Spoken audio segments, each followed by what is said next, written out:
Shruti. Shruti means Veda. And Smriti means corollary to the Veda. Or things which are written in corroboration with the Vedic ideas. That is called Smriti. Just like Bhagavad Gita is Smriti. Bhagavad Gita, the purpose of Bhagavad Gita is the same as the Vedas. But it is not directly Veda. That is called Smriti. Shruti Smriti. Puranadi. The Puranas. There are 18 Puranas. Puranadi means Ramayan, Mahabharat also. Shruti Smriti Puranadi. Panchratriki vidhi bina. Panchratriki vidhi given by Narada muni for worshipping the deity.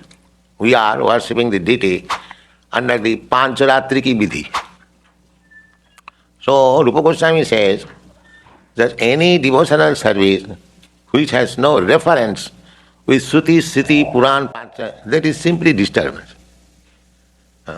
Simply disturbance, creating disturbance. We cannot manufacture. Sometimes we have post-chant. Can we do this, can we do that? Of course it is good. But there is no need of manufacturing some idea. Whatever idea is already there, follow strictly.